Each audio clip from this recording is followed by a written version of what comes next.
organizado. Y la idea es que todos se sientan cómodos, los que no hablan, no se sientan tan cómodos de pronto haciendo una pregunta en inglés, háganlo en español, no hay ningún problema. Al final de cuando es la sesión de preguntas, como se sientan más cómodos. So the idea is for everyone to feel comfortable. If they don't speak very good English, they can make their questions in Spanish and we'll translate. And we're going to see how that works between the English and the Spanish. Para mí es un gusto presentar a mi colega y amigo, Sanjay Nawani, que va a ser nuestro moderador. It's a pleasure to introduce you, Sanjay, who you're going to be moderating and introducing our guest. So I'll leave the floor to you. Thank you, Sanjay. Great. Now, thank you, Maite. Thank you, Paula. So good evening to all of you. My name is Sanjay Nanwani. I teach at the Externado since 2005. One of the electives I teach is democracy, citizenship, and education. And today I have the honor of moderating this bilingual debate, as Maite mentioned, organized by the School of Arts, Cultures, and Languages here at the Universidad Externado de Colombia. This panel, called Arts and Democracy, an Inseparable Relationship, is part of a broader series of forums on democracy happening at our university called Resetting Democracy. We are joined today by three magnificent panelists: Carlos Mario Camacho, a dear friend of mine I call Charlie, with whom I have co-taught and shared conferences and other academic events in Colombia and abroad; Dr. Paul Stewart, who's joining us from Newcastle, England; and Dr. Travis Holloway, joining us from New York. I will introduce them formally very shortly. Muy buenas tardes, mi nombre es Sanjay Nanwani. Soy profesor en el Externado desde el 2005. Una de las electivas que tengo a mi cargo se llama Democracia, Ciudadanía y Educación. Y hoy tengo el honor de moderar este debate bilingüe organizado por la Escuela de Arte, Cultura y Lenguas de la Universidad Externado de Colombia. Este panel se llama El arte y la democracia, una relación inherente, y forma parte de un evento más amplio que consiste de foros varios sobre democracia que estamos celebrando a lo largo de este mes en nuestra universidad, llamado Resetear la Democracia. Hoy nos acompañan tres panelistas de lujo: Carlos Mario Camacho, un amigo mío con el que he compartido salón de clase, conferencias y otros eventos académicos, tanto en Colombia como en el extranjero; el doctor Paul Stewart, que nos acompaña desde Newcastle, Inglaterra; y el doctor Travis Holloway, que nos acompaña desde Nueva York. Seguidamente los presentaré de manera formal. I will introduce Travis and Paul in English, and I will be introducing Carlos in Spanish.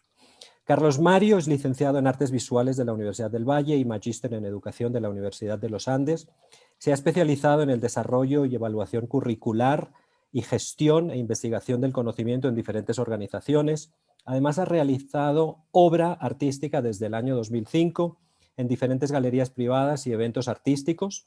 Ha trabajado activamente como formador de formadores en organizaciones de base y en proyectos de instituciones gubernamentales, docente universitario en pregrado y posgrado en temas de educación y arte, y ha apoyado procesos de consolidación de espacios expositivos, generando estrategias comunicativas y museográficas en el contexto de dichos espacios. Travis Holloway is MFA, PhD, Assistant Professor of Philosophy at SUNY Farmingdale. He's a poet, a former Goldwater Fellow in Creative Writing at NYU at New York University. Professor Holloway has a number of publications, including Philosophy at the End of the World, A Strategy for a Democratic Future, Neoliberalism and the Future of Democracy, How to Perform a Democracy. He was a Fulbright Scholar at the Universität Freiburg in Germany, a visiting researcher at the Sorbonne, and the EHESS in Paris, a Center for Political Thought and Democratic Theory. This is only a partial bio of Dr. Holloway. And Dr. Paul Stewart is an artist and researcher based in Newcastle. He's a lecturer in fine arts at Teesside University, holds a PhD in art and philosophy from Teesside University, and an MA in art and politics from Goldsmiths College, as well as a BA degree in fine art from Lincoln University. He co-founded the Middlesbrough Art Weekender in 2017 and has set up collectives, including the Alternative Art College, and currently is co-running Bad Spirits with Dawn Bothwell. I hope I'm pronouncing her name correctly. Core elements in his academic research include the effects of neoliberalism on higher education, democracy and art practice and critical pedagogy as a methodology in art making, as well as research into digital communities and art making and the effects of digital making on curation and collection processes. His art practice uses performance and collective making to consider the relationships to space using geodesic domes and karaoke. His new book with Routledge, Art, Critical Pedagogy and Capitalism, will be available next year.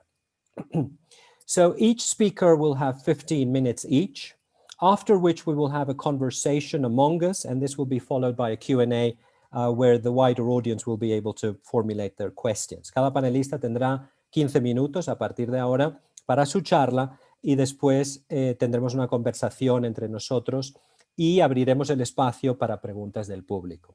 Okay, so Paul, if you would like to begin.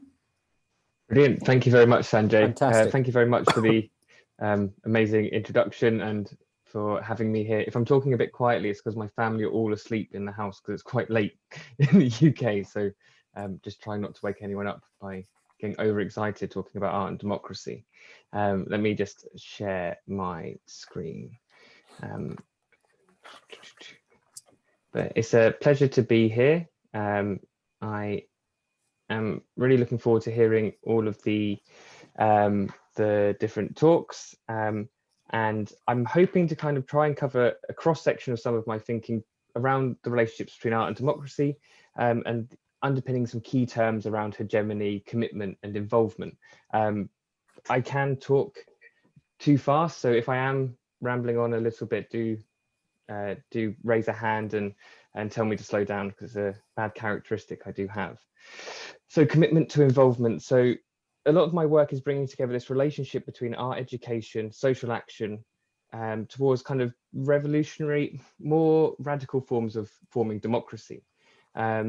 A lot of my work focuses around an amalgamation of thought from Antonio Gramsci, Paulo Freire, Chantal Mouffe, dedicating an understanding of art or art making around the context of collective ownership of democracy through an art context. So some key areas I kind of really want to touch upon is around the relationship I draw between education, power and democracy, the emphasis I place on commitment, a few examples of practice, and finally trying to conclude through an adversarial outcome, which I'm just now realizing is probably far too much to try and cover in a 15-minute presentation. But I will try and just skim through some of these ideas. I'm going to start by starting with what I mean by hegemony. So I come at this looking from Antonio Gramsci, who's an Italian Marxist, thinking about what the relationship between democracy and hegemony is in his work. So some may argue that hegemony is best understood as a theory of dictatorship and is therefore incompatible with democracy. Others position that hegemony is inconceivable in the absence of democracy. My aim is to consider hegemony as a form of moral leadership, and therefore depends on power utilized by liberal democratic institutions. And the reformulation of these institutions is through cultural and knowledge productions. And by also seeing hegemony as established through the social action as a revolution. Gramsci thus paradoxically combines a deep appreciation for liberal democracy with a basically Leninist conception of politics. And in this relationship, I am considering the social action of hegemony, so of power, as a relationship to be distributed, distorted, revolted, and reimagined through the role and production of art, and specifically its relationship to our ownership of our own education.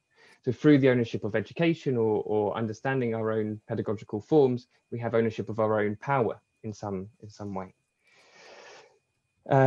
There is no hegemony without democracy is a view of Ernest Leclerc, Chantal Mouffe, which I agree with. Like them, I interpreted Gramsci as a sharp break with Lenin's ideas about the state and revolutionary strategy. So what I'm kind of really looking at here, I know I'm covering quite a lot in a very short space of time, but hegemonic structures are the makeup of their subjective passions. So therefore, what I'm saying is that power is made up of subjective principles that we're positioning together to form those hierarchical relationships, and the dismantling of them are similar. So it's the significance of understanding both a cultural and a social relationship we have to our knowledge of power. And through our artistic and learned practices, we can think or reformulate those relationships. So really what I'm trying to position with maybe critical pedagogy as a methodology in our practice is the purpose to consider how the ownership of education as a social tool away from commercial economic factors can lead to the questioning of neoliberal hegemony. Perhaps to quote Ivan Illich, who's a really interesting kind of anarchist thinker around forms of pedagogy and social action, he would consider education sustains the institution rather than the institution being for the purpose of education. If by seeing education as a social tool to own, to act, to learn beyond what is discussed in our classrooms or in our hierarchical institutions, those who own power, then the power of leadership can be distributed beyond the halls of the wealthy and the capitalist elite. So following on from this, the reason why I'm talking a lot about pedagogy is because I do believe from my own experiences of higher education is that the role of learning within an art context is also the fact of understanding that the process of making art is the process of becoming, or the process of understanding the nature of materials and collectives and working with. It's also a nature of maybe understanding the world in some way. I'm not subscribing any kind of particular way to making work. I'm kind of using the metaphor of art making to kind of understand the ways in which that we build democratic societies. I think that's maybe the best way of explaining my relationship and passions between art understandings of pedagogy, but also democratic understandings of learning. So one of these kind of key terms that I use a lot in my work is around commitment.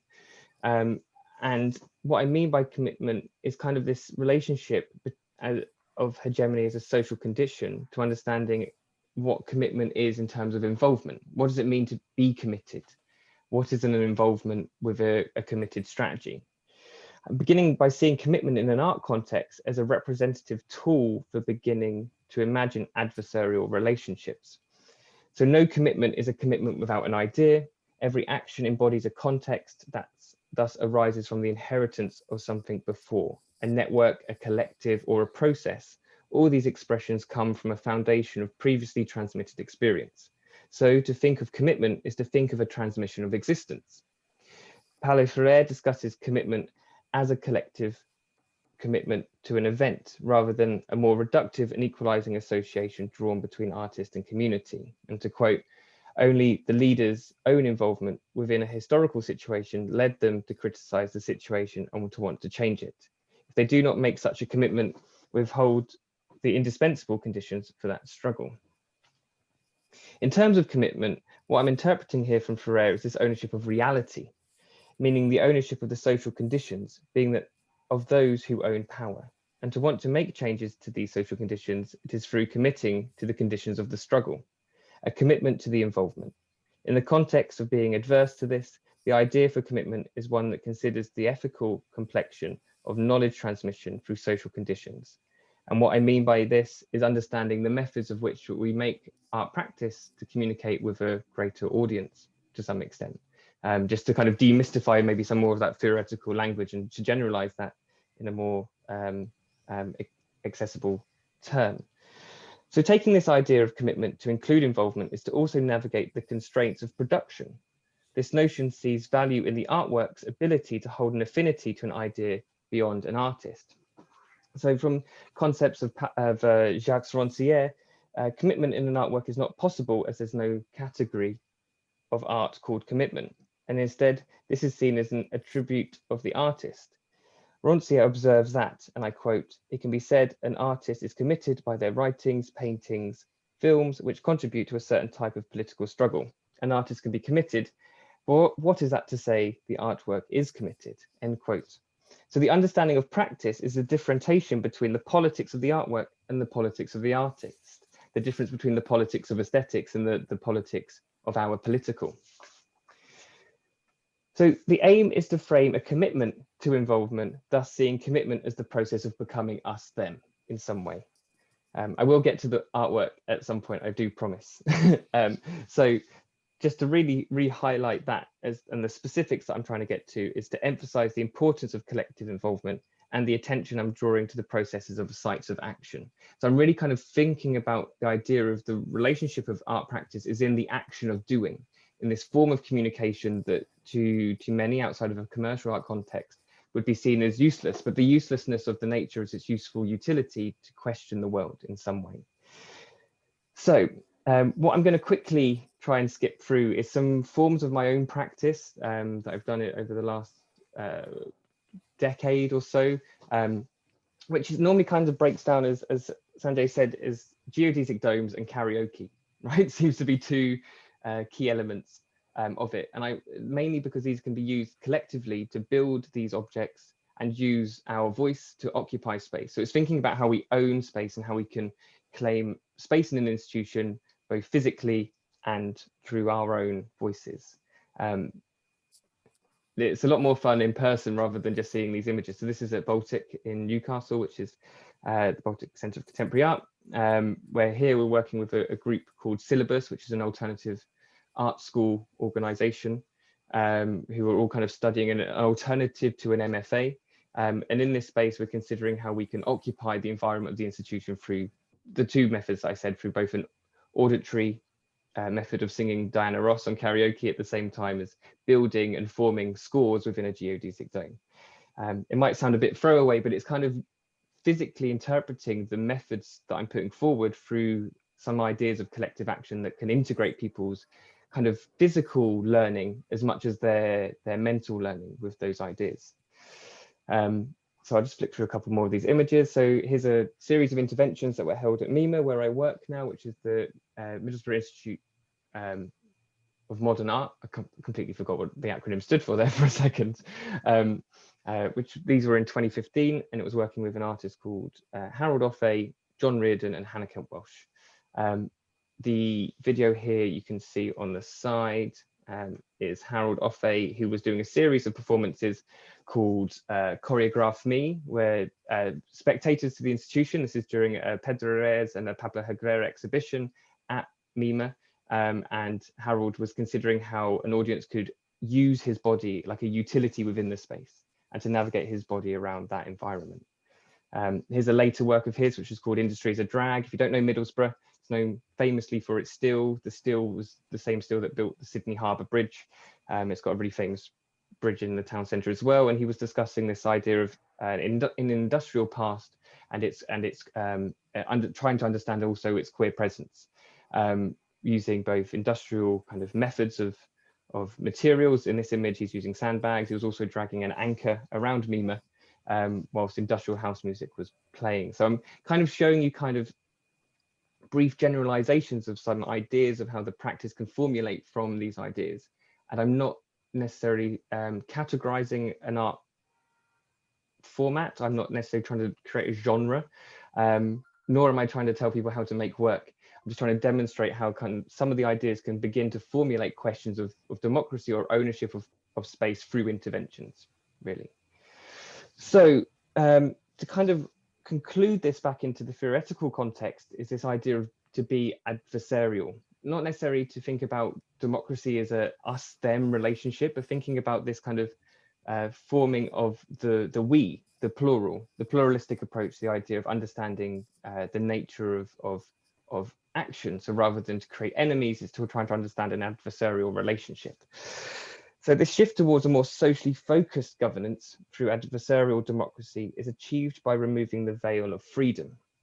Since the term freedom under neoliberalism only exists in the ability to exchange elements of existence based on a rule of self-government.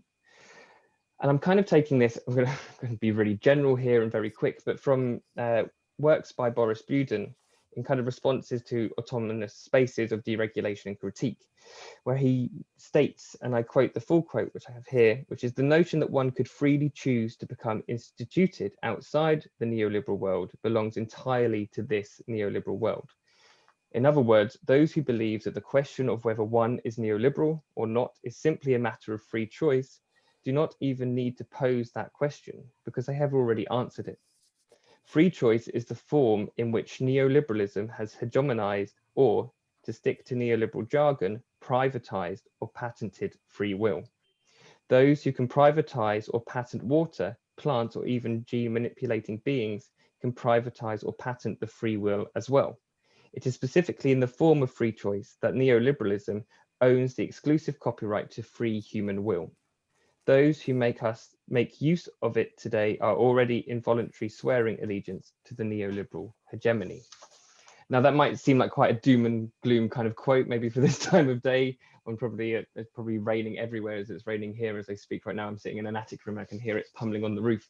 But to think about that, it may be in a positive term, is where do we need to be ready? You know, ready to dismantle this nature of free will from the privatization of freedom itself. The conclusion here is that a possible political response to the totalization of neoliberalism is to consider an antagonistic approach, to be adversarial ready, to take a commitment to see beyond the market of human nature. This process can lead to the ownership of education as a social tool, as ordinary, and as daily life. So a critical art practice in this instance is a commitment to this involvement that I'm kind of alluding to. So as Moof notes, what is misguided is the search for a final rational resolution. So in this sense, democracy needs to form with a pluralist approach that does not define deliberative rationality that equates to a set structure of action and response. I'm not implying that acts of harm and intimidation should happen. Quite the contrary. The action in a public sphere is to be defined once ownership has again gained back what it means to be public. It is a refocus from the rights of the individual to the rights of the collective. It is a recognition and skepticism of any universal truth of governance. As Sprague and Zimmerman wrote in The Theory of Gender, Feminism and Theory is, and I quote, "What is knowledge besides the intersubjectivity we need in order to act in concert with one another?" End quote. There is a significance in knowledge here that covers power, governance, art, and more, framed within the act of being social and being a society. I've been thinking recently of the addition of the word socially necessary to the term labour time by Marx, when Marx was reviewing Ricardo's definition of value equating labour time. For me, it's not an addition of social to value, but value is in the social. So by thinking about human nature and relationship with others, pluralism is central, but what is also fundamental is recognising that for pluralism to work, we need to acknowledge the imbalance inequality of life choices affected by class, race, gender, disability, and so on. As Joseph Kahn writes, and I quote, "A commitment to pluralism will require a respect of cultural differences," end quote. So in so doing, a commitment to pluralism is recognizing that freedom and equality mean different things to multiple subjectivities that suffer various forms of oppression or subjugation. So what do I mean is a radical democratic formulation for a critical pedagogical approach to hegemony is one where power is given and owned as much in our classrooms as it is in our elected chambers, where knowledge is not a tool to be governed by, but a tool to collectively govern with. Okay, brilliant. Thank you very much. Great. And I'm just sharing you here. These are some reference of what I'm referencing here, text, if anyone is of interest. Great. Perhaps we can share this later on with whomever might be interested. Thank you so much, Paul. Thank you so much. Thank you. So now it's Carlos Mario's turn. Ahora te toca a ti, Carlos Mario. Qué nervios. Qué nervios. No te creo. Sanjay y yo tenemos una amistad muy especial, por eso nos tratamos así, pero les pido disculpas a todo el resto de personas que están involucradas acá. No, mentiras, no, ningún disculpas. No, que eso, hacemos parte de esa camaradería. Ok, listo. Bueno, cuando Maite y Sanjay me invitaron a este espacio y me dijeron que íbamos a estar acompañados de estos dos académicos, pensé yo en presentar un ejemplo de cómo aterrizaban, digamos, los artistas en ese escenario democrático, sus propuestas y las representaciones alrededor de lo vivido, de lo real y del contexto. Como para poder, digamos, poner en carta blanca, digamos, todo lo que se ha hablado alrededor de los conceptos y de ciertas prácticas.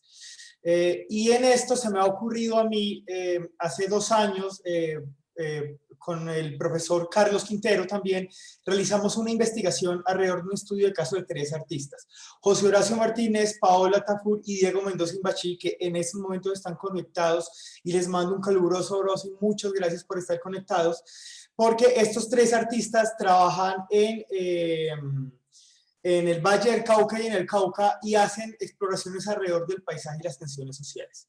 Sin más preámbulos, voy a hacer el paso a un video que voy a comentar mientras vamos a ver el video, y en estos momentos van a escuchar más a los artistas, no me van a escuchar más a mí. He seleccionado 2 secciones de las entrevistas de ellos para que vean y conozcan de primera mano cómo los artistas aterrizan su propuesta alrededor de ese ejercicio democrático de diálogo entre el arte. Y voy a hacer unos pequeños comentarios. Entonces, denme 2 segundos, ya comparto pantalla. Ok. Listo. Ok. Bueno. Vamos a iniciar hablando un poco de cómo se gesta esta investigación. Con el maestro Quintero, con Carlos Quintero y yo, seleccionamos las 3 universidades, las principales universidades de el Cauca y del Valle del Cauca. Estas son la Universidad del Cauca, seleccionamos a Diego Mendoza Imbachi; Bellas Artes, al maestro José Horacio Martínez, que es el que están viendo en estos momentos, y a Paola Tafur de la Universidad del Valle, donde también yo egresé. Estos 3 artistas se les hizo unas investigaciones, se les hizo unas entrevistas, se les revisó el portafolio y tuvimos un diálogo alrededor de cuáles eran los derechos civiles que más impactaban en sus obras. Y estos derechos civiles, ellos lo matizaron alrededor de cómo particularizaban elementos de su obra y cómo mostraban un poco Dame 2 segundos, voy a poner acá, silenciar un poco más, qué pena. Listo. Y cómo ellos podían hacer elecciones morales alrededor de qué involucrar. Aquí vemos a Diego en su taller, y Diego tiene una fuerte conexión con la representación de las grandes empresas madereras del Cauca, y cómo han desplazado gran parte de la fauna y la flora para sembrar pinos y eucaliptos, y él aborda esta práctica, este monocultivo gigantesco. Ahí vemos unas imágenes detrás de escena con el maestro José Horacio Martínez, digamos que es de los 3 artistas el que ha tenido una vida más amplia en relación a eventos artísticos y amplitud de obra, y él trabaja alrededor de los corteros de caña y de la abstracción de las tensiones sociales alrededor del fenómeno social del cortero de caña y de la afrocolombianidad presente en el Cauca y el Valle del Cauca. Y aquí tenemos a Paola Tafur. Paola trabaja muy cercano hacia los procesos que vienen más bien, digamos, de transformación de vida de la tierra, de todos los vestigios de desplazamiento, también de las grandes extensiones de monocultivo, pero ese monocultivo enfocado hacia, o más bien su visión enfocada hacia develar lo que queda, la fauna y la flora que queda después de la depredación del evento. Entonces vamos a escuchar a Diego, a José Horacio y a Paola hablar un poco de cuáles son las principales motivaciones sobre su obra y por qué eligieron, de una lista que les pasamos de derechos civiles, por qué eligieron los derechos civiles que eligieron y cómo los contextualizaron, disculpen. A mí siempre de la democracia me llama la atención digamos, el símil que es la libertad. Digamos, democracia y símil, digamos, la dicotomía entre democracia y libertad van de la mano. Y si yo no tuviera esa oportunidad, digamos, de hacer lo que a mí me gusta, pues, o si yo me hubiera visto, digamos que me hubiera visto coartado, presionado por el contexto digamos, el Cauca, ¿no? Que ha sido un contexto tan, digamos, lleno de violencia, pero me interesa hablar desde otro punto de vista que ha sido el paisaje, y ese paisaje está atravesado por todo eso. Yo me acuerdo de un concepto o una expresión de Paul Cézanne, que le preguntaban: ¿usted por qué nunca pinta al individuos? ¿Usted por qué nunca pinta cuerpos en la montaña de Santa Victoria, que era la que tanto pintó tantas veces él? Pero es que ahí está todo. Ahí están las casas, están las personas, está el campo, están los animales, ahí están, todo está en mis cuadros. Lo que pasa es que no los he aprendido a ver. La idea de territorio es importantísima porque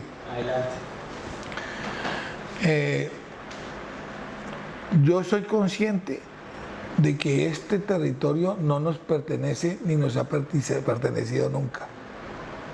¿En qué sentido no nos pertenece? En términos de ley. Pero nos hemos formado en un territorio con una serie de comportamientos que involucran tanto al que manda como a los que obedecen, al amo y al esclavo. Llamémoslo así, aunque sea complicado. Utilizo el término, pues, el señor feudal y sus siervos.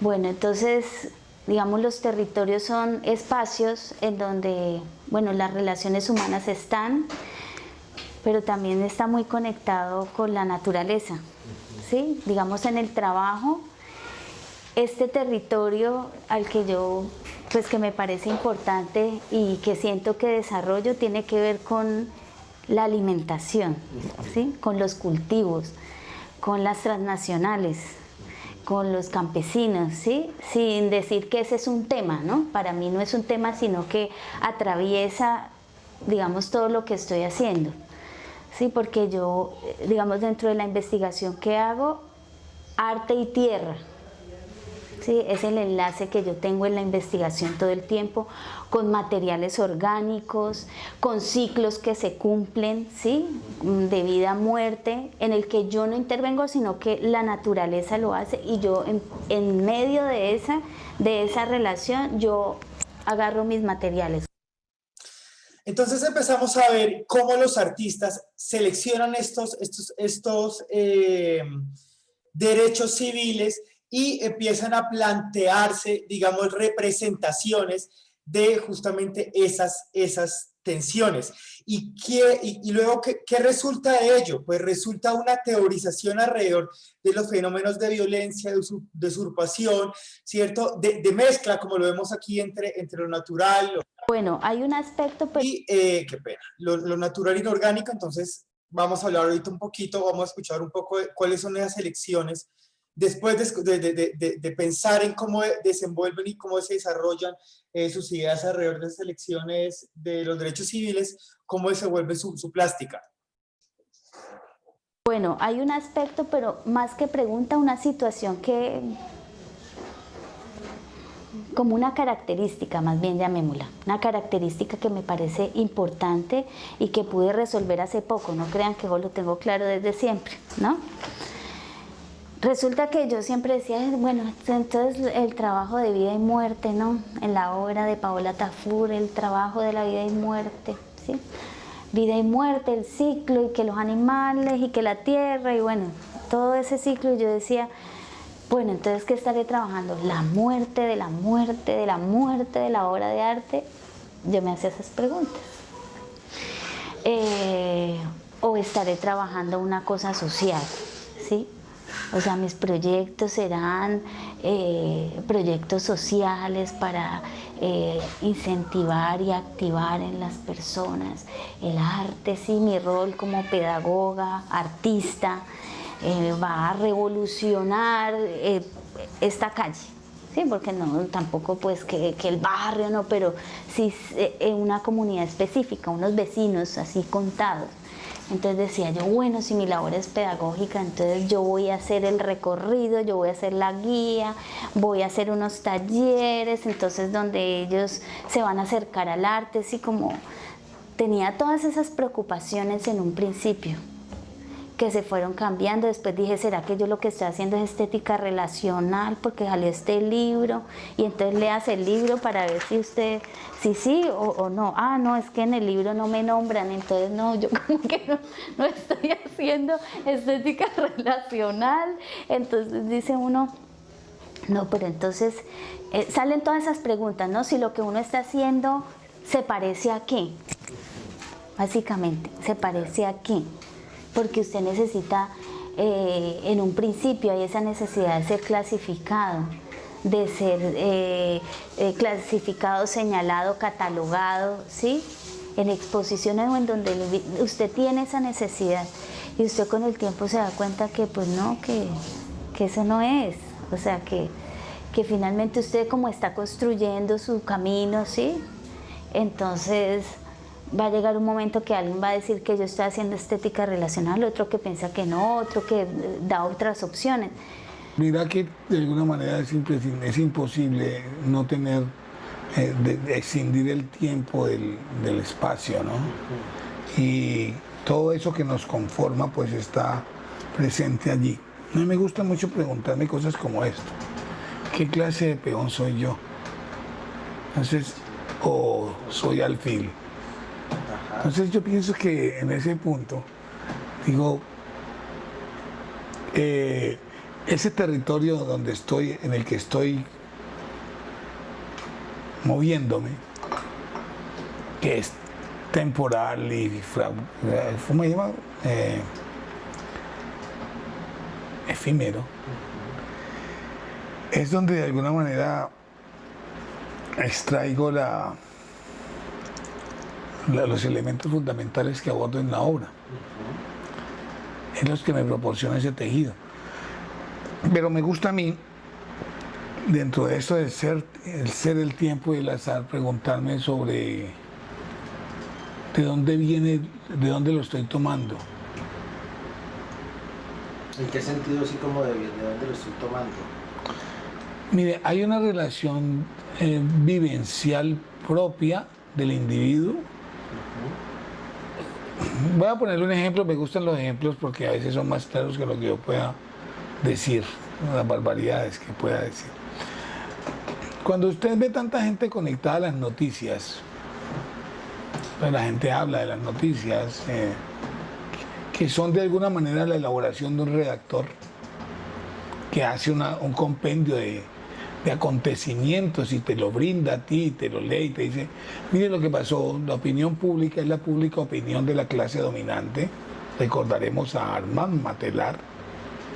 Entonces cuando nosotros hacemos ese compendio, nos damos cuenta que la gente también se olvida del hecho fundamental de darse cuenta que están vivos y qué es lo que está aconteciendo en sus vidas. Las noticias, el cine, el video, todas estas cosas que nosotros vemos a diario, y la pintura, inclusive el arte, son chéveres porque es que nos brindan una relación muy dinámica del mundo. Nos hacen creer que el mundo es vertiginoso. En realidad el mundo no es vertiginoso. En realidad los cambios suceden con suceden muy lentamente. De una gran cantidad de territorio nativo colombiano, digamos, han desplazado flora nativa y han, digamos, puesto una nueva flora, ¿sí? Una nueva naturaleza. Esa naturaleza se ha, digamos, como es propio del natural de la naturaleza, ella se acomoda, se instala y germina. Pero para mí, yo veía a mi padre, que mi padre trabajó en esta empresa. Yo veía muchas personas que su sustento era esta empresa. Pero me llamaba la atención, después de un tiempo me llamó todo ese proceso, porque es algo violento, siempre darte cuenta de que lo que miras con tanta, entre comillas, naturalidad está totalmente construido, ¿no? Y eso es algo, siempre se ha sabido y ha estado tras bambalinas el tema de que siempre las grandes multinacionales han aportado algo a los sectores, digamos, a las fuerzas insurgentes. Digamos, eso se ha sabido en este país. y eso le ha costado la vida a muchos líderes, campesinos y demás, pero me llama mucho la atención ese elemento, de cómo ese paisaje totalmente idealizado, pues es un paisaje totalmente agreste que nos enfrenta y nos cuestiona, y que me llama la atención cuando veo que muchas de las lecturas que hacen las personas de mi obra es que siempre terminan atrapados en lo bello. Me dicen, qué hermoso ese paisaje, usted dibuja súper bello, ¿no? Es que qué hermoso. Pero sí me he encontrado con otros que dicen, se cuestionan, me dicen, para que cuando tú pintas esos árboles en perspectiva, esas perspectivas son totalmente construidas, porque las plantaciones necesitan un ordenamiento y usted como fotógrafo que se para debajo de ese elemento y toma eso, en la naturaleza surge, pero esto está totalmente construido, esto está totalmente racionalizado, ¿no? Está totalmente diagramado. Bueno, No quiero ser descortés, pero me imagino que estás acabando tu charla. sí, ya acabamos, Sanjay. Listo. Entonces, justamente les quería mostrar estos 3 fragmentos, digamos, en crudo. Número 1, para mostrarles un poco cómo el artista empieza a conceptualizar esta plataforma democrática alrededor de los derechos civiles, de cuáles son las tensiones sociales que está develando. Y número 2, el siguiente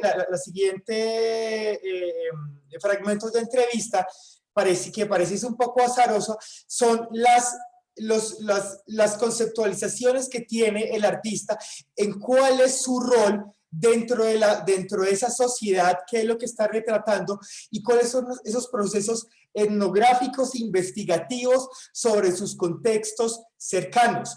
Y es innegable que en estos 3 artistas el fenómeno del monocultivo se ve fuertemente evidenciado en relación a las representaciones de la cultura y del ejercicio de poder que tienen, que se gesta alrededor de su obra. Listo. Listo, Carlos. Muchísimas gracias por integrar las voces de estos 3 artistas que nos han hablado también el día de hoy. Gracias, Charlie. So now it's Travis's turn, our third guest today. Okay, thank you, Sanjay. Thank you, You're Maiti. welcome. And thank you so much, Paul and Carlos. Thank you also to everyone else for being here tonight. I have been writing on democracy for some time. I realize even as I'm sitting here that it's really born out of an experience of the world where it seems as though constantly everyone is debating what democracy means. And I think maybe up until even 5 or 6 years ago, the world seemed to agree upon democracy was something we wanted. And yet it was very unclear what democracy meant. So I decided to write a book on democracy. And as I was poring over the literature of all of the theorists who had talked about what democracy is, there was a certain passage that I became obsessed with for many reasons. And so tonight I would like to talk to you about that obsession with this very often uncited, unknown text that no one, to my knowledge, has written a book on, that no one really knows what to do with, but to me tells a story of the role of art for democracy. So I'll share it with you on my screen. It says I've been disabled from screening, sharing. Ana María, ¿nos ayudas a darle poderes de... Sí, claro, ya lo compartir pongo como pantalla? co-host. Gracias. ¿Me recuerdas cómo aparece el nombre completo? Es Travis Holloway. Travis Holloway. Thank you. You're welcome. Alba, ¿me puedes hacer el favor de ponerlo como host, por favor? O como co-host. Alba tiene... ¿A quién, perdón? A Travis, por favor. A Travis Holloway. por favor. Gracias. Muchas gracias.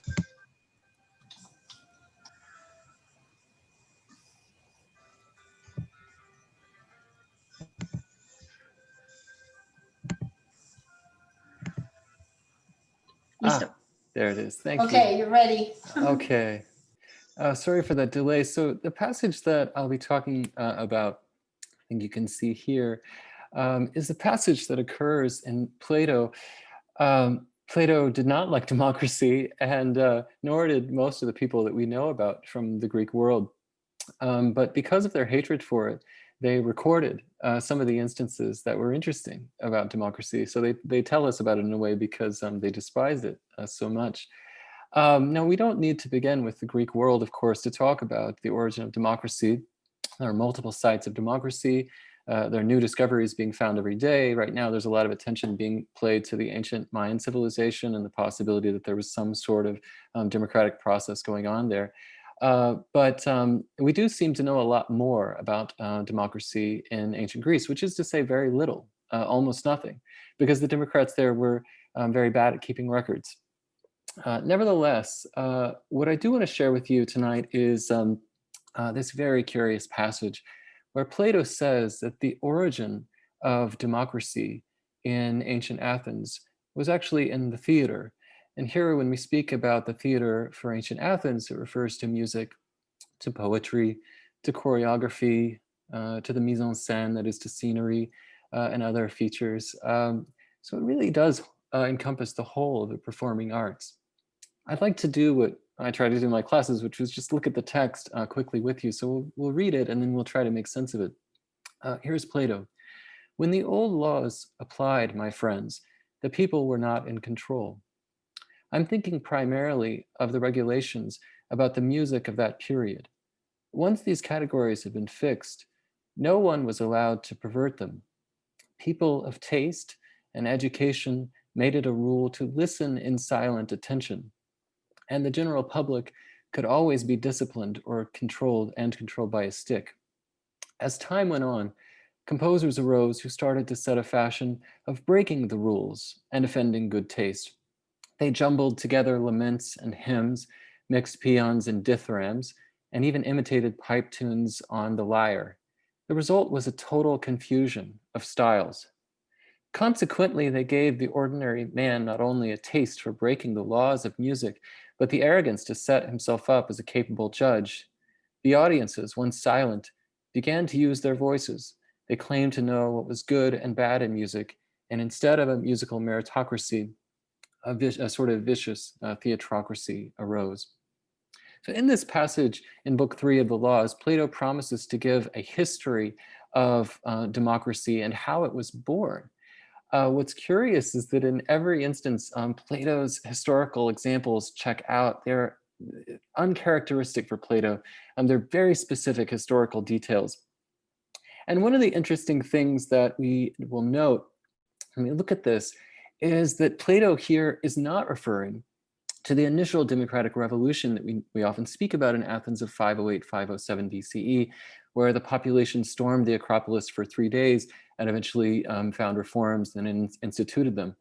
He is rather speaking about a second democratic revolution that is barely ever mentioned by Thucydides. We can't really find much of it in Aristotle's Athenian constitution and elsewhere. But he's speaking about a second revolution that took place in the mid-5th century, from a more aristocratic government to a highly democratic form of democracy.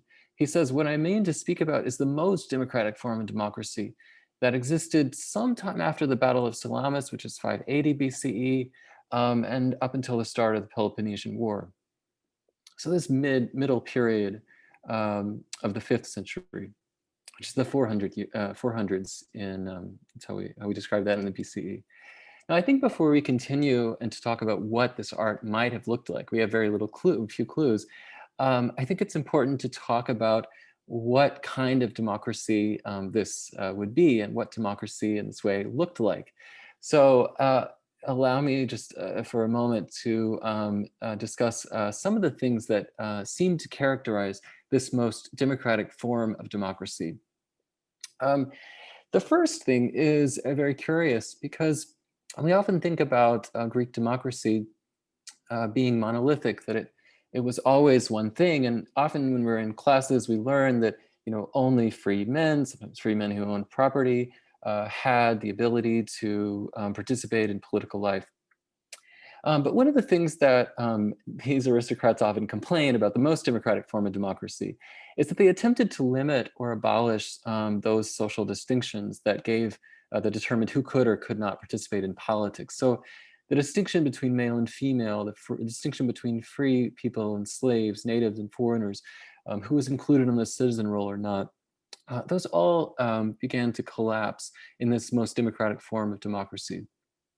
There's a specific attempt, Aristotle cites this, that the most democratic Democrats try to include the illegitimate in politics. And he uses the word nathos.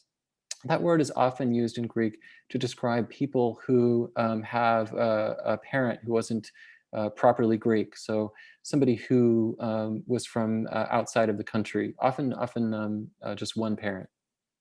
And third, there was really an attempt to give slaves, women, foreigners, what's called isagoria, which is the equal opportunity to speak in the assembly, and isonomia, which is the equal justice under the law.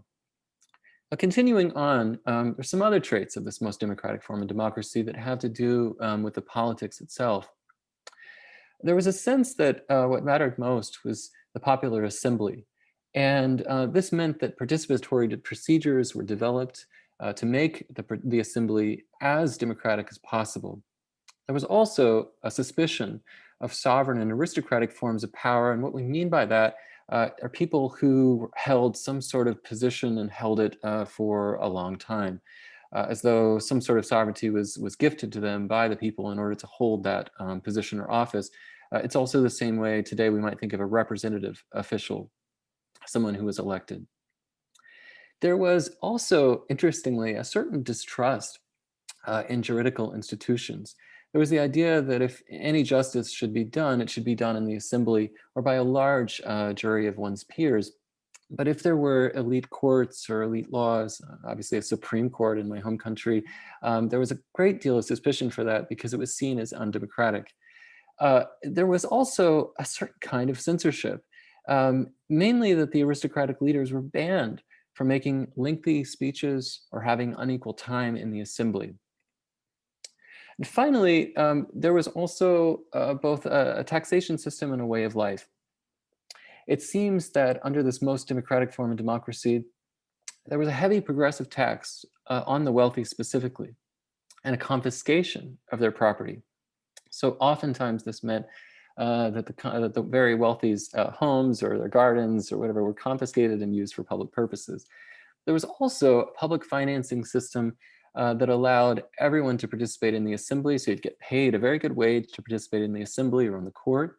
And you'd also, interestingly, get the same kind of payment to participate or to be trained as a choral member or to participate in art. A couple more things, just more theoretically, there's the elimination of theoretical distinctions between forms of life, so between animals and humans, between what philosophers will refer to as logos or fine speech, and phone or bare voices, or those without logos. And there's a way of life that aristocratic philosophers gendered as feminine, as being specifically feminine. And they associate this not specifically with freedom. We often think of, as Paul was talking about, that ideal of freedom, whatever that means today as well. It's another word that we're still debating what it means. But when we look at the literature surrounding the most democratic form of democracy, we see that it wasn't just freedom, but the freedom to pursue pleasure, specifically in time of leisure, when one wasn't working. And finally, I want to mention this because it has such implications for our justice system today. One of the things that Socrates says about the extreme democracy is that isn't the gentleness toward the condemned exquisite in it. So there's a sense there that there isn't this large society of incarceration, ironically spoken by Socrates, of course, who was put to death for practicing philosophy. Going back to what this theater must have looked like, the theater that brought this democracy into being, in my research, I have been asking the question that, as I mentioned, a lot of people have not been able to address, which is what kind of music gave birth to this form of democracy in the middle of the 5th century? If Plato says it began in the theater, and if he says it specifically began in its type of music that's being played, and here again, the Greeks didn't really segment the performing arts. They referred to a lot of things as music because it was musicae, it was inspired, something inspired by the muses. So what was it though? What kind of performing art was taking place? And I tried to answer this question initially in this article, How to Perform a Democracy, that Sanjay referred to. I'd like then to just briefly go over what I've been able to piece together are the key characteristics of this type of art that gave birth to a more radical or more democratic form of democracy, according to Plato. I think one of the more interesting things is that this took place on the basis of the dithyramb. The dithyramb was originally referred to a hymn that was sung in honor to Dionysus, and it was associated with wine and wine drinking. So it is, Aristotle will say, the origin for our understanding of Greek tragedy. But what I think is especially interesting is that the dithyramb is not a Greek word. And so there is some sense that here already, in this supposed origin of democracy in the supposed country where we're supposed to find its birth that we all follow, that it's not Greek. It was already contaminated or polluted or foreign, and that it somehow enters from outside of what is properly Greek. And the second thing that I could mention is that whomever these musicians were, that they rejected aristocratic standards of music and didactic art. So we can find ancient commentaries on music, like one written by the pseudo-Plutarch. He calls it On Music. And he describes that this art goes against public morality. It goes against decency, all these things that you might expect to hear from an aristocrat. And in its place, it develops a kind of style of new music. That's sometimes the phrase that's given to this style of music. That is associated with, and this is important, people like Lassos, Melanipides, and others. And the reason why those names are important is because even though I don't think for a second that these people actually invented this music, I think they, were part of a larger movement. It is important that we find, these are the names we find, Lassos and Melanipides, surrounding both the initial democratic revolution and on the cultural calendar of ancient Greece. So there's a cultural calendar of Athens. It says who won, the poetry contest on this date, who won it on this date. And the two names that are mentioned right before the initial revolution of 508, and then right after are Lassos and Melanipides. So we know that they were somehow held in high regard, and they're the only names mentioned on that cultural calendar at this time of democratic revolution. What is also interesting, I think, is that whatever the style of music looked like, and again, we have to speculate, we're guessing. This is part of the work of being like an intellectual detective, and I think it's really exciting, but also really difficult. The word that's used to describe this kind of music initially is the word polyphonia, what becomes, polyphony. Polyphonia in Greek just means multi-voiced or many voices. And there is an image that I found in a poem by Pindar where he speaks of polyphonia loosely. He alludes to it. And he describes it that it was, somehow practiced based on the sounds of the snakes on the heads of the Gorgon sisters. So if you think of Medusa with the snakes on her head, think about the hissing sounds of Medusa and her sisters as this kind of polyphonia. You can tell that this is something obviously that Pindar and other very conservative poets, Pindar was one of the more conservative poets, do not like. One of the interesting aspects of this art is that it foregrounds music over lyrics. So it seems to be the case that what Plato wants is for a very didactic form of art where there is a message through lyrics, and those lyrics are the most important thing. You're meant to pay attention to the words. What this polyphonia did apparently was it allowed for instruments to take over. A kind of wild improvisational instrument that drowned out the lyrics, or at least made those lyrics far less important. And so I think this is really important for us to speculate about why that was interesting politically. Why it was interesting for whatever that lyric was, where we go back to the passage of Plato where people used to sit in silence to, or else be controlled by a stick. That's the phrase that he uses. why it was important that suddenly a form of music came along that it was based more on music itself rather than on words. One thing we definitely know about this form of music that I think will be peculiar to you and interesting is that it's almost in many ways conceptualist. Lassos, there's that name again, one of the only fragments that we have of his work is a lipogram. A lipogram is where you write something but you omit like a vowel or a consonant. So in the hymn that we have of Lassos, he writes an entire hymn to Demeter, but he omits, he refuses to use the word sigma, or the letter sigma, excuse me. This was, of course, technique. These kind of constraints are picked up by groups like Oulipo or Georges Perec, who write a novel without using the letter E, etc., as constraints that allow for a form of aleatory improvisation and experimentation. I'm going to think of John Cage. We can think of others who use those types of constraints. Fluxus, another kind of group that would do this, use those kinds of constraints in order to improvise, experiment, and be aleatory.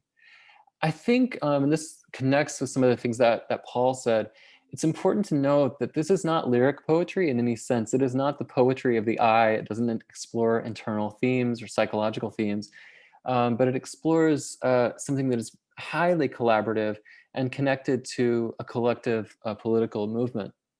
There is one phrase where someone describing this poetry, and they say it enticed the people to gather. And the word that they use there for people is interestingly not demos, but it is laos, which referred to the most common basic people who were out of power. One of Plato's big concerns about this kind of poetry, he says, is that it has the gall to represent women, slaves, and animals especially. He's very concerned that people are dressing up like animals. They're pretending, this is in the Republic, he says, they're pretending to be like rivers and streams.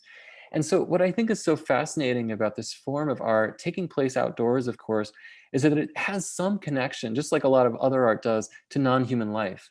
That is not figurative, that is not exploring specifically human life, but that is exploring somehow all of life itself. And finally, that it's participatory in nature. It's not an art of spectatorship. So the other question that we could ask then is if this really began in music. If the people began to see this performance and then they began to cheer it on or make judgment over it in the audience for the first time, and that's how they learned how to basically practice democracy, and then following that they figured out how to do that in the assembly. What did this music sound like?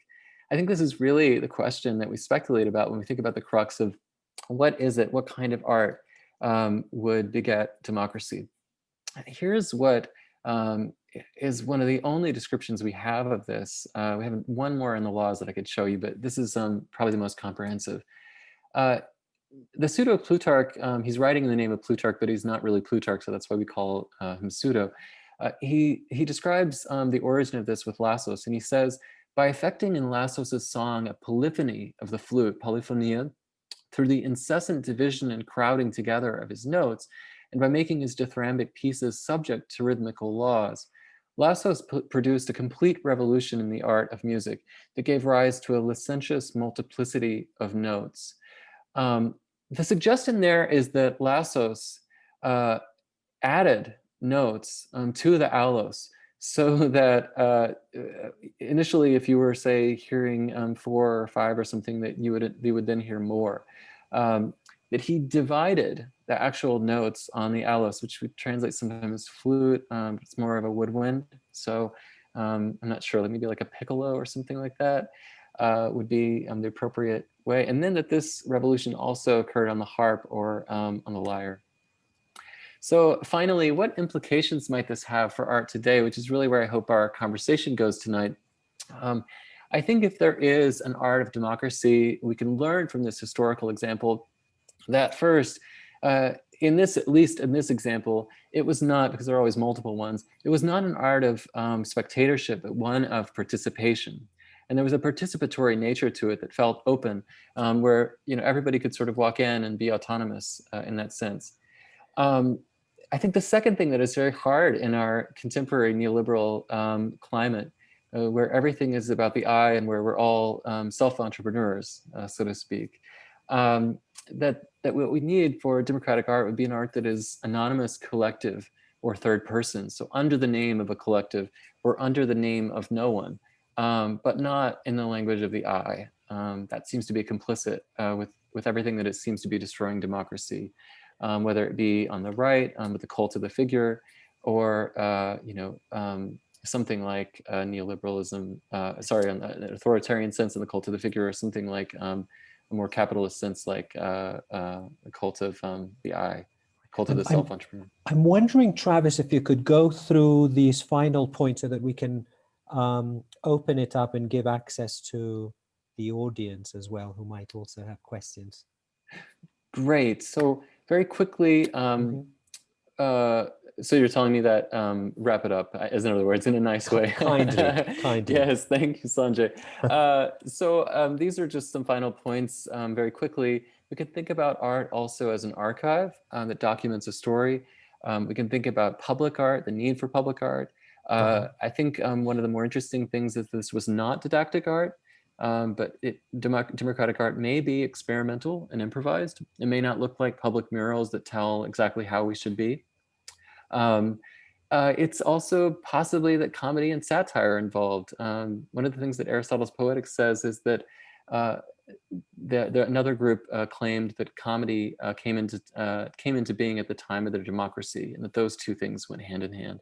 And finally, I think we have to raise the question of censorship, which is a very tricky question. But there are a lot of instances in which people were shouted down from the stage for what they performed. And so that seems to be key too. All right, I'll leave it there. But thank you very much, Sanjay, and thank you all for listening. Thank you, Travis. Thank you. I have to apologize because I should have, at the beginning, before we actually began, asked the audience how many of you are comfortable with English and how many of you are actually comfortable with Spanish.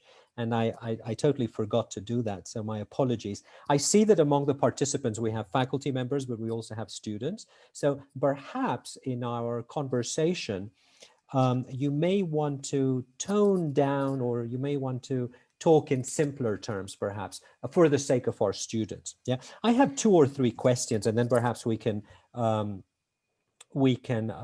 take into account questions that the audience might want to formulate. So my first question regards Paul's talk. And Paul, you mentioned Freire, you mentioned Mouffe, you mentioned Gramsci, and they are all advocates of a radical approach to democracy. And at one point you talk about actions in the public sphere to be defined. And I'm thinking if there need to be rules of the game that need to be defined, because when you say that your conclusion is to be adversarial, I'm thinking of all the adversity that surrounds us in these polarized times. Yes, yeah, I can jump in there. Yeah, rules of the game. Sorry, no, I completely agree with you. I think just listening there to both Travis and Carlos, thank you very much. It was really amazing to share the stage with you guys. It's been a great evening. So I'm just trying to get my head in the game here and to think of the rules of the game, so to speak. But I think you're completely right. I think that one of the biggest issues, and what I'm really trying to address, is the issue of the distribution of power, right? So I'm talking a little bit about what John Holloway would talk about in terms of how to change the world without taking power. So the thinking about how we give access to maybe how we own our own knowledge, right? And that kind of starts with that basis of education, or that ownership of knowing how knowledge production forms. And through those processes, and particularly through art practice, mainly because that's my own specialism and I'm coming at it from that angle, but I'm not advocating either for art to save the world, because I don't think it necessarily has the magic touch. But I think that the rules of the game are something that would need to be defined. And I think the legitimacy of maybe not even defining it as a game, but like, and it's not even just a series of rights, it's about understanding the relationship of commitment to the involvement, which is the commitment to others to some extent. Sorry, my cat is just walking across the table. Sorry. Great timing. She's welcome. I think like if I, yeah, her name's Princess as well. Oh, beautiful. Anyway, sorry.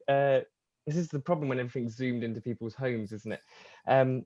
So I think what I'm really trying to get at to, I'm not going to try and sound like Jacques Derrida here, but it is a bit of a paradox, is that art is not, the most democratic value of art is the nature to be undemocratic. So if you think about art practice itself, is that an artwork is not a democratic thing. The democracy of art practice is in the institutions. It's in the gallery to present multiple perspectives. And within that space to understand it through having a democratic relationship with what these works could be, or what this relationship to a work could be. And I'm not just talking about hanging pictures on the wall, I'm talking about voices, of having voices heard. So the problem is for me, I know this is a long-winded way of answering the question, but the issue with the rules of the game is that the individuals of privatization have taken ownership over those spaces which would have once been public to discuss the rules of the game. Right. So when I'm kind of alluding to freedom, I'm kind of alluding to the fact that we will never be free if the voice of democracy is private. Right. God, I'm doing my best way to have metaphors and sound like Derrida at the minute, aren't I? I don't know if that's really clear. Yeah, no, you did great. It's a difficult question. Thank you, Paul. So my second question is a question in Spanish, and I may actually translate it in case you want to have a go at it, Paul or Travis. Entonces la pregunta es la siguiente: ¿cómo integrar, y tiene un sesgo porque pues yo vengo de la educación, yo trabajo en el ámbito de la educación, soy educador.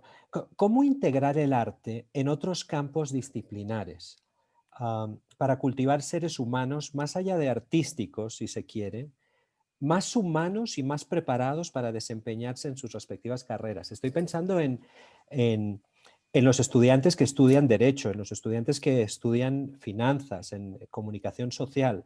Estoy pensando en cómo integramos esa educación artística y cómo específicamente cultivamos una sensibilidad artística.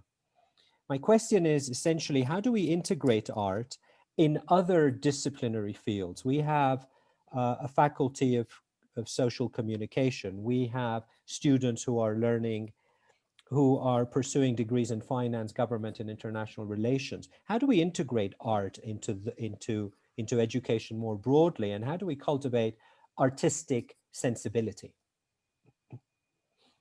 Charlie, Paul, Travis, el que quiera. Ok. A mí me parece que, por ejemplo, voy a poner un ejemplo. Los docentes de colegio nos llevan años luz en eso. Los ejercicios de transversalización curricular en las diferentes disciplinas lo tienen más que aprendido y lo saben hacer muy bien.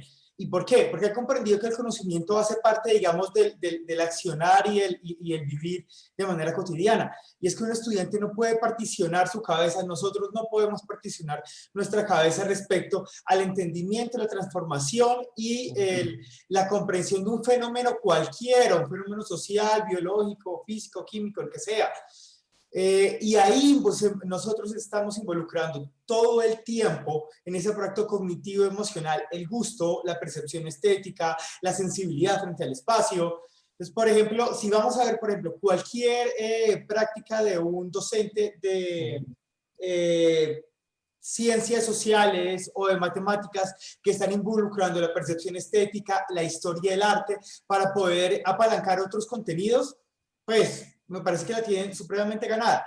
¿Y cómo pueden, digamos, integrarse en un ambiente un poco más universitario? Por ejemplo, más la pregunta, digamos, en Derecho y tal.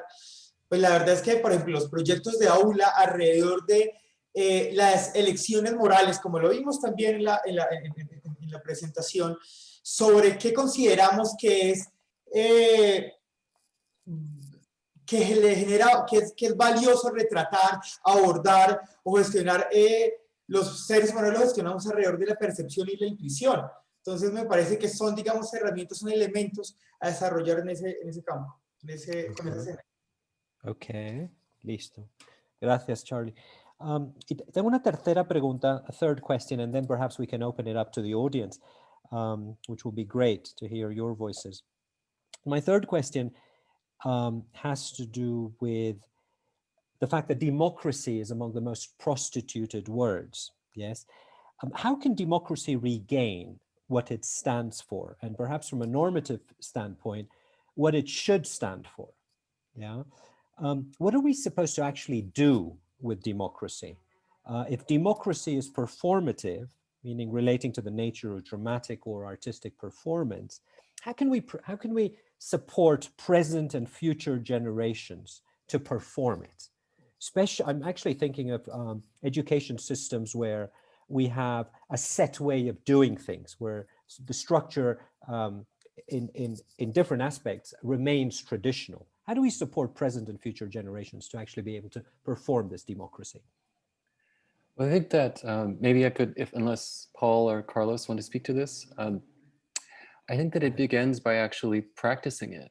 So if we look at the movements that have taken place over the last decade, they are attempts to perform or practice democracy in public space.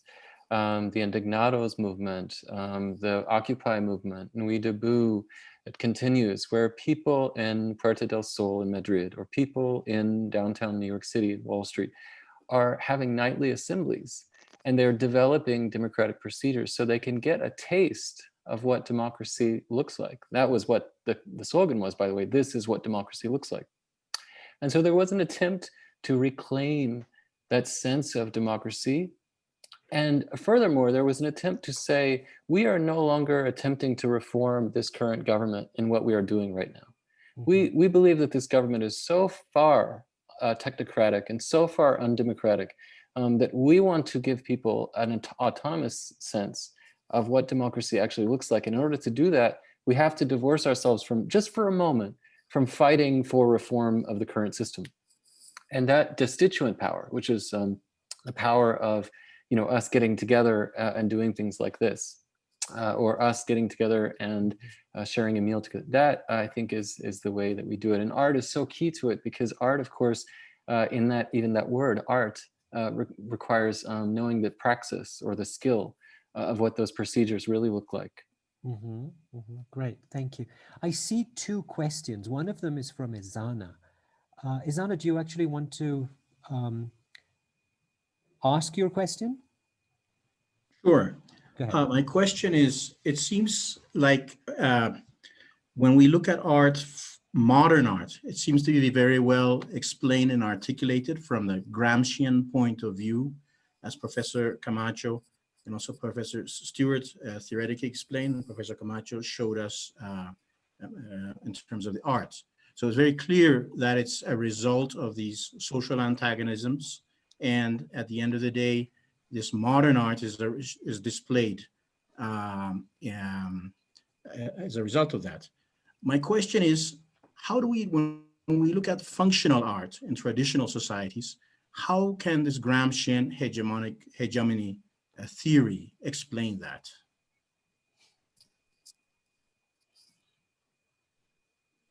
Yeah, I'll jump in there. Could I get you to define maybe a bit more what you mean by functional art? Well, here I'm looking at art that's actually, embedded in, well, to be very clear, art that's embedded like in furniture and religious artifacts, etc. So like design and those kind of, yeah. So I guess the way that I would look at it in terms of those relationships is it's kind of, I'm going to sound like a broken record again, probably, but I'm talking a lot about this idea of this relationship between public and private. And maybe when I kind of think about design and its relationship to art, and I'm going to make a really crass generalization here, but I think about design as maintaining the status quo. It's when I look at a really lovely Urkel chair, I'm thinking of something really beautiful that's going to make my home look real nice. Do you know what I mean? I'm thinking about like the aesthetic value of something. Mm-hmm. But when I think about contemporary art, which I think is what you're alluding to within this kind of Gramscian context, I'm thinking about something that disfigures the status quo. And I'm not talking about something that makes it uglier. I'm talking about something that questions it in some way. It kind of creates a publicness to maybe highlighting something that needs to be understood or communicated differently. And I'm not trying to say that design can't be political, but if I thought about things that were made from our commercial context of consumption at present, I would think about design in something that makes my world a bit prettier, but maybe doesn't in that same way navigate those angles. But that's not to say that design isn't something that you can teach in the same way you could teach in a contemporary art context. And there is radical forms of design if we thought about it in terms of architectural forms.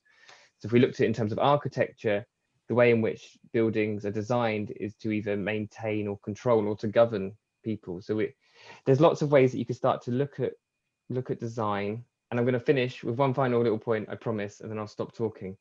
But if you looked at Gramsci in terms of the ideas of the collective intellectual, or like all of the paradoxes he kind of poses in his notebooks, so the thing that says there's no such thing as a non-intellectual, therefore we are all intellectuals.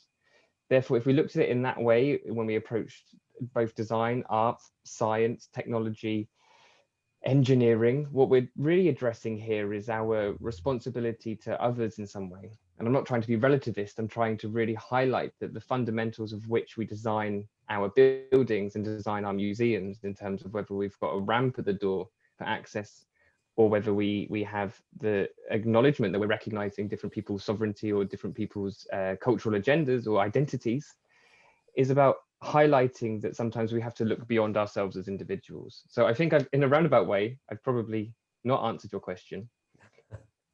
No, I think you have. Thank you. Thank you. Great.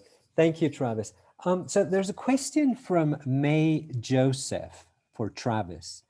And it says, thank you for the beautiful talk. Could you elaborate a little on the Panathenaic, hope I'm pronouncing this correctly, performance traditions and the peripatetic practices of the agora as performative democratic engagements? It's a great question, and it's I can see where one's mind would go in that direction to say, was this a broader phenomenon? How were these arenas structured in its staging? Were they democratic or were they fundamentally anti-democratic? Speaking of the Panathenaic performance and the agora, I don't know that I can speak to these specifically. I do want to highlight the Greek word that occurs in describing these gatherings is agon. And agon is a very tricky word for me in this scholarship, because on the one hand, it refers to a gathering, a kind of festival. And so it could refer to the Panathenaic competitions or something like this that took place. But on the other hand, it could refer to some kind of festival that lacked competition, that was more of an event where people came together and it felt celebratory and full of leisure and of course full of wine. I mean, that was the point. Now, with regard to the peripatetic practices, the only thing I have for you is something from Bakhtin, who spends a lot of time talking about the falloforms. And the falloforms, according to Bakhtin, are people who followed the religious processions that left the agora and went down to the theater. And they followed them with these giant, so I don't know how to say it otherwise, but penis heads, to poke fun at, sorry for the pun, but to poke fun at the religious nature of these people. So it was a form of comedy and satire. But I think because of who you are, I'm sure you have much more interesting inklings about how, what these things might entail. So I'd love to hear that. That's all I have for now. Great, thank you, Travis. I don't see any more questions from the audience. I'm wondering if I can ask Charlie a question. Charlie, entonces tú nos muestras la investigación que llevaste a cabo, que integra a 3 artistas, y hay un marco común que es el de los derechos civiles. ¿Este marco común surge a partir de las interpretaciones de los artistas o lo identificas tú? Ok. Pues digamos que hay algo que es de destacar de los 3 artistas y de los artistas mucho del Cauca y del Valle del Cauca, es la respuesta que tienen frente al contexto. O sea, una de las características que tienen los 3 artistas justamente es develar las tensiones sociales alrededor de las representaciones que tienen sobre el paisaje caucano y vallecaucano. Entonces, cuando nosotros estamos haciendo la recolección de datos, les entregamos a ellos el listado de derechos civiles para que lo lean, conceptualicen su obra y la pongan y teoricen sobre ello. Y como vimos, digamos, en el primer fragmento, Diego eligió la libertad de expresión y digamos, de segundo o tercer puesto eligió el territorio. Paola y José Horacio eligieron también como primera opción el derecho a la construcción del territorio. ¿Y qué tiene diferencia el paisaje al territorio? Es que el territorio tiene ya la mano del hombre y tiene los elementos culturales alrededor del código, del símbolo y el signo. Entonces, algo destacable, digamos de los tres, es que a pesar de ser, digamos, o buscar la belleza alrededor de las imágenes, y no son imágenes panfletarias, ni son imágenes que están reivindicando algún actor social, pero sí son imágenes, como lo decía Diego, por ejemplo, una imagen domesticada domesticada sobre las plantaciones de eucalipto y pino, y todo el desplazamiento de personas que han habido atrás, digamos, atrás de estas prácticas, como lo decía José Horacio y lo mostraba al principio, sobre ese territorio que no le pertenece a nadie, y como vemos justamente las negritudes, en los procesos de negritudes, comunidades negras, que solamente las usan para cortar caña en Cali, son población marginal. Y por último, de Paola, vemos como todos esos vestigios biológicos alrededor del corte de la caña y la pavesa, por ejemplo, desplaza la fauna y la flora nativa. Y pues al final, pues nada, ver justamente cuáles son las preguntas alrededor de ese rol social y democrático que tienen ellos. Ya, gracias, gracias. Hay una pregunta que me parece bien interesante precisamente hablando de territorio o haciendo referencia a territorio.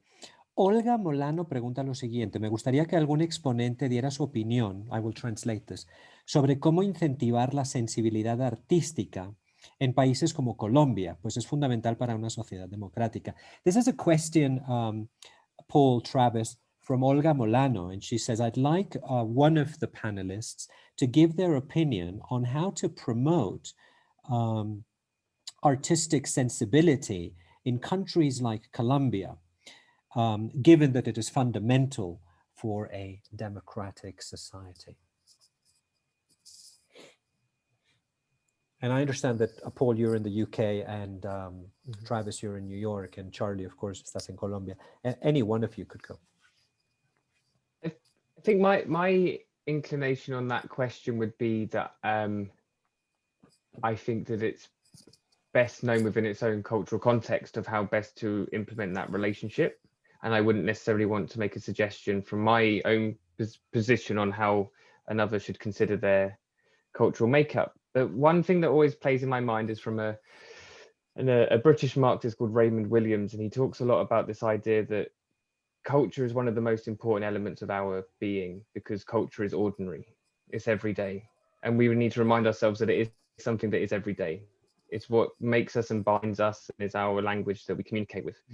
So the things that we use to decorate our home, it's the things in which we use to form our own identities and our collective being. So for me, if I think of culture as ordinary and everyday, I think of myself as somehow more connected with an understanding of how culture can avoid, or art practice can be avoided from becoming elitist and more democratic in some way. That's a very sidestep to answer your question. Okay. I would also say less elite, an art that is less elite, an art that blends high and low culture, an art that's more participatory, that's more free, it's more public, that doesn't require an entrance fee. Yeah, an art that is good and inspired, an art that's funny, an art that's light. I think at the basis of this, though, are a really interesting set of questions. I'm reminded of Hannah Arendt, who said that when we're very exhausted, we consume art that is trash. And if there's one thing I know about the direction, at least things are going here in New York, where I'm at, it's that more and more people are exhausted, and they don't have time to make art or to enjoy it. So I think about things like probably one text that Paul and I both revere is The Knights of Labor by Jacques Rancière, who speaks about the 19th century factory worker who loved to get off work and not think about, the trade union, but who loved to get off work and think about the opera, or think about poetry, or think about this. But again, Arendt, the more exhausted we are, the more we consume trash. We have no capacity in our mind except for things that are compost because we're exhausted. Okay, thank you. Yo creo- Adelante, Charlie. No, adelante, por favor. Yo pienso que, digamos, en un país como Colombia, lo primero que hay que hacer es, número uno, diversificar la oferta artística y cultural de este país. Número dos, fortalecer las instituciones que promueven y amplían los escenarios de diálogo de arte. Yo voy a hablar simplemente de un fenómeno que pasa aquí en Bogotá y me parece un poco fatal, que es octubre, el mes del arte. Nosotros estamos hablando justamente que esto es un escenario democrático, ¿cierto? Donde la participación plena de las personas alrededor de poder obtener esos productos culturales debería ser amplia, ¿no? Pero todo, por ejemplo, aquí en Bogotá se ha centralizado casi toda la oferta cultural alrededor de arte contemporáneo en un solo mes. Y se ha generado un ejercicio de volver todo galería y volver todo salón. Las bienales, las intervenciones en los barrios, por ejemplo, la Bienal de Venecia, Bogotá, que era maravillosa, dirigida por Franklin Aguirre, o los procesos de arte comunitario se ven cada vez más escasos en esta ciudad. Entonces, me parece que Bogotá hay una supuesta amplitud alrededor de un mercado de venta de arte, pero los otros espacios se están cada vez construyendo mucho más. Ok, listo. Hay dos preguntas y yo creo que van a ser las dos preguntas últimas. Una de ellas es formulada en español mejor dicho, hay tres preguntas, pero bueno. La primera, ¿se puede construir desde la variable arte la concepción de la democracia? Si es así, ¿cómo sería o cómo es? The question is, ¿se puede construir desde la variable arte? Can we construct from the point of departure of art as a variable, yes, the variable art, the conception of democracy? And if so, how would that be?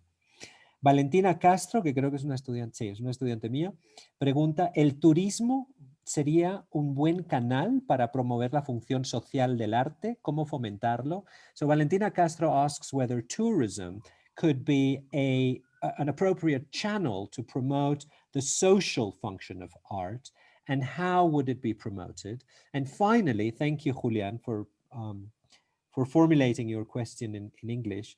I have a question. What do you think about street art being a part of politics as a way of protest? See, you understand, Charlie. I mean, since art being at streets can reach more and more people than being at, for example, galleries and so on, the appropriation of public walls to denounce, report, or show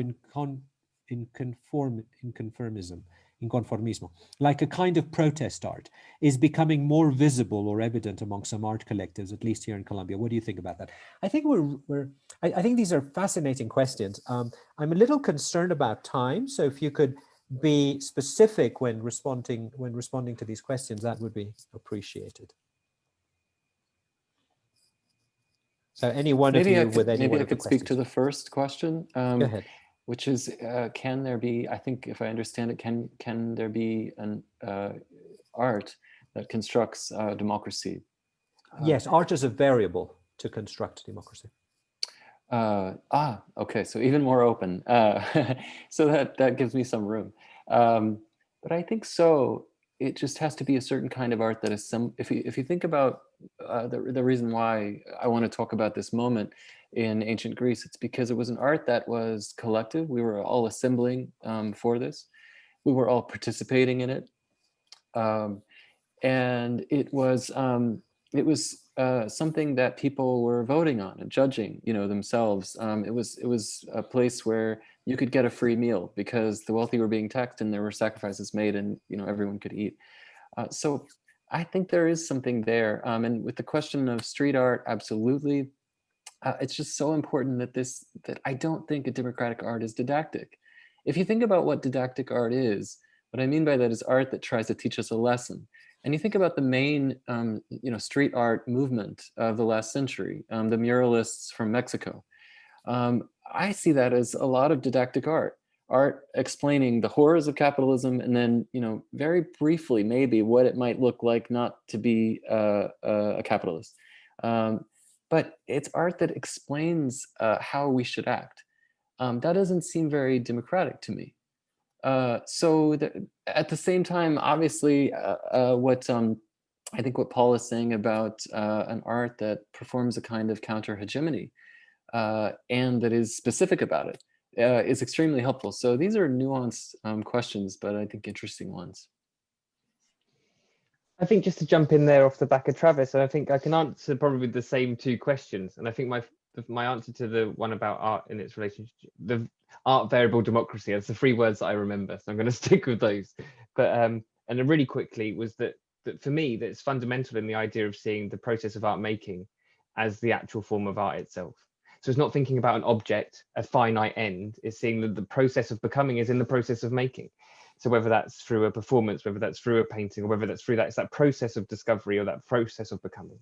And for the last question on street art, just picking up on also what Travis is saying, I also am very questionable of art in a public sphere at present, because most of the time public art in some form is normally privatized. And especially if you look around the entirety of the UK, anything that is based on using graffiti-based stereotypes now is normally funded by a commercial entity. So the nature of the medium itself, I don't think denotes the message. So I would think more around the relationship of that, the process of learning within the process of making in some way. Thank you very much. I think that we've come to the end of this incredibly interesting, very interesting panel. Thank you so very much, Paul, for joining us from England, Travis for joining us from New York, y por supuesto Charlie por estar con nosotros desde Bogotá. Sencillamente darle las gracias a todos y a todas por haber participado, a Maite, a Isana, a Paula y por supuesto a los panelistas y por supuesto a la audiencia. No sé si quieres decir algo, Maite. Lo has dicho todo. You've said it, Sanjay. Thank you so much. Great discussion. I very much enjoyed it. Great. So very much for your time, and I hope this is the first of many other exchanges. Oh, there is one thing I wanted to say. When we started organizing this event, which is today,